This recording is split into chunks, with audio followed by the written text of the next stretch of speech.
মঙ্গলবার দুপুর থেকে ধাওয়া পাল্টা ধাওয়া আর ইটপাটকেল নিক্ষেপের মধ্য দিয়ে থেমে থেমে চলে ঢাকা কলেজ ও আইডিয়াল কলেজের শিক্ষার্থীদের সংঘর্ষ।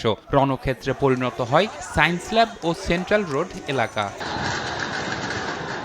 সংঘর্ষের এক পর্যায়ে আইডিয়াল কলেজের সামনে চলে আসে ঢাকা কলেজের শিক্ষার্থীরা। ভাঙচুর করা হয় কয়েকটি যানবাহন। এ সময় কয়েক ঘন্টা বন্ধ থাকে যান চলাচল। পরে পুলিশ ও সেনাবাহিনীর সদস্যরা পরিস্থিতি নিয়ন্ত্রণে আনে। ঘটনার সূত্রপাতের কারণ হিসাবে দুই পক্ষই পাল্টাপাল্টি অভিযোগ করেছেন। ঢাকা কলেজের ঠিক অপোজিটে জনতা ব্যাংক, আমাদের বেতন একমাত্র জনতা ব্যাংকে দেওয়া যায়, ওই শাখায়, অন্য কোনো শাখায় দেওয়া যায় না। তো অনেক পোলাপান ওখানে গেছে, জনতা ব্যাংক থেকে নামছে, বেতন দিয়ে ওদের মারা হয়েছে। আর আবার উপরে গেছে জনতা ব্যাংকে গেছে, যাওয়ার পর আর যখনই বাইরে ওদের মারতেছে, ড্রিল মারছে কলেজের উপরে। তারপরে আমরা বের হয়েছি।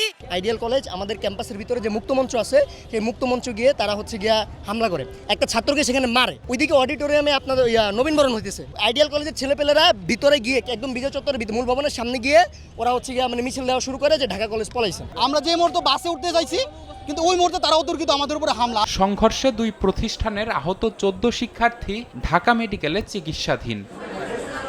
নিবিড় সাহা, সময় সংবাদ, ঢাকা।